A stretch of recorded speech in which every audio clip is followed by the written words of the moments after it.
Hey, this is the Big Hardcore Gamer. Now, in this video, I'm going to be going over some tips on how to defeat Darth Vader. Now, obviously, this video contains spoilers. Now, I'm bearing in mind that you may have landed on this video by mistake, as it may have just started playing after the video you were previously watching. So I'm giving you a chance now to close the video, right? This is really for people who either are having trouble beating Darth Vader or just don't care about spoilers. So spoilers are coming in 3, 2, 1. Okay, so the first main spoiler is you get to play as Seer in this bit. Something has happened to Cal, and Seer is basically taken over the base, and as you can see, the place is on fire. So shit didn't go too well. Now, Darth Vader, to be honest, isn't actually the toughest, most complex boss I've faced so far in this game, but what makes him difficult is first of all, you can only heal 4 times, and second, you only have one lightsaber stance, which is the basic single lightsaber stance. So this one really is a case of memorizing like what kind of attacks he's going to be using, and also you've got to break down his block meter. That's the only way you can leave him vulnerable, so you can actually cause some damage. So that's going to involve blocking or parrying to make the block meter go down, and also just attacking. You've got to be aggressive in this one. There are, just like all the rest of the bosses, there are some that just can't be blocked. You know, there's red unblockable attacks. But I also discovered a way of countering those. I'll show you what I mean when it comes up. So let's watch the rest of this cutscene. And just like with most of the boss fights that I've uploaded on there, I did not beat them first time. So, but I still like to show the cutscenes, man. Because the cutscenes in this game are really cool. They're better than some of the movies. Okay, right. So, oh, and also that force pull down, very useful. Right, so that's one of the unblockable attacks. Now, you notice what I did was I backed up and then straight away attacked, because by doing that, he's actually vulnerable. So you can cause damage without having to go through his block meter. And you see I've brought on like the first QT really quickly. Some of these is best to avoid. Oh, by the way, the force pull down will cause a fraction of damage, right? But if you've damaged them enough already, sometimes it can trigger off the next cutscene. So that was the first stage of the fight, which is actually the easiest out of the 3 stages. Oh yeah, there are 3 stages in this fight, alright? Okay, so stage 2, he actually starts throwing projectiles at you as well.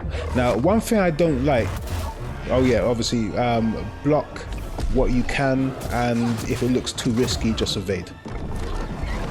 And those projectiles I was talking about. Also, use the force pull down as a way of giving yourself a breather. See, I used it a lot when I'm about to heal, because he will actually block you from healing sometimes. So you'll go to heal and he'll either drag you in like that, or he'll do the force pushback like that as well, which will interrupt your healing. So use that when you want to heal, when you can, and you know, just give yourself a little breather. Yeah, one thing I don't like about the boss fights in this game is when it triggers a cutscene. When you come out of the cutscene, it removes the lock-on, and you sometimes don't. Yeah, you see what I'm talking about? Backed up, straight away attacked, and you know, he was vulnerable. Yeah. So when you come out of the cutscenes, it removes the lock-on automatically, and you really need to have the lock-on in these fights.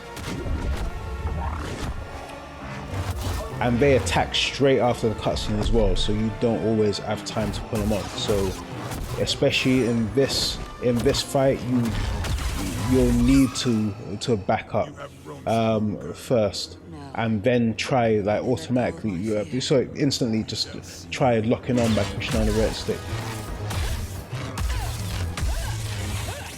So again, so that was the second part of the fight. So as you can see, it was just a case of blocking, dodging, and just continuous attack. The third stage of the fight is a bitch. That third stage of the fight caused me to rage quit this fight so many times. This third stage of the fight caused me to go into my backlog and start playing other games because it pissed me off so much. All right, he's just been going easy on you so far. After you buried him in the fire, I think you kind of pissed him off, right? So now he's about to go all out, which means he's going to, you're going to get like a flurry of attacks from him. He's going to mix up the unblockable attacks with the standard attacks, so you don't always know what to block and what to evade. So on this stage, it's best to maybe block the first, well actually no, this is what I was doing. I was blocking like the first and second attack most of the time.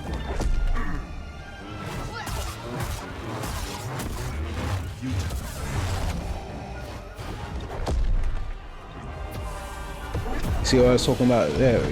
Use the force pull down to give yourself a breather so you can heal up. Attack, right, so block. And even when you try to block, sometimes he'll still catch you. So one thing I was doing is, sorry, I meant when you try to evade, he'll still catch you. So one thing I ended up doing was when pressing the button to evade, I was still pushing the block button as well, the right button. Sorry, left, L1 on PlayStation or LB Xbox. Yeah, I was still pressing that so that if he does catch me, won't take as much damage. But you can see there, he's throwing in those unblockable attacks in the mix.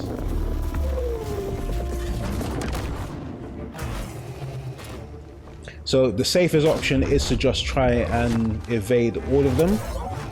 But if you want to break down that block meter quicker, you're gonna have to block some of them. I'll say try and block like one or two and then just evade the rest. I am your death, Master Junda.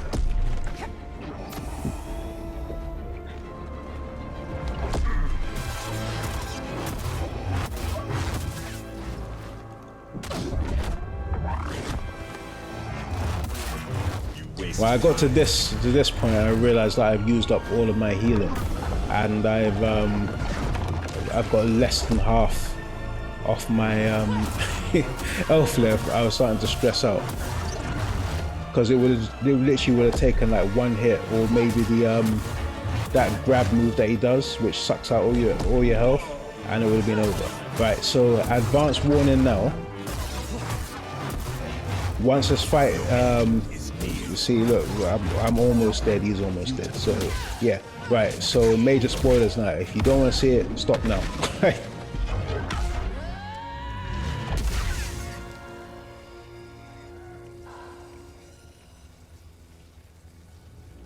And that was the major spoiler.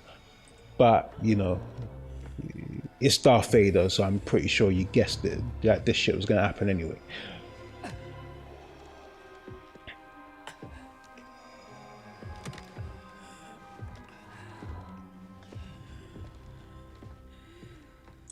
Man, I had mixed emotions at the end of this fight. I really did. Because one, I knew she couldn't kill Darth Vader anyway, because you know, it's not canon. You know, it's Luke. Did Luke do it? Yeah, Luke did do it. Yeah, I knew she wasn't gonna kill him anyway. But at the same time, I was kind of hoping that she would, like, maybe injure him and get away. Because she was such a great character, especially in this game. She was all right in the first game, but she's more of a badass in this game. But at least they made her go out with like a warrior's death. Because taking on Darth Vader, that is like, in a Star Wars game, that is the warrior's death. But anyway, Hope you enjoyed the video or found it useful. If you did, please leave it a like. And if you're new to the channel, hit the subscribe button and check out some of my other content. If you look through my content, I've uploaded a lot of Star Wars videos. Anyway, see you next time.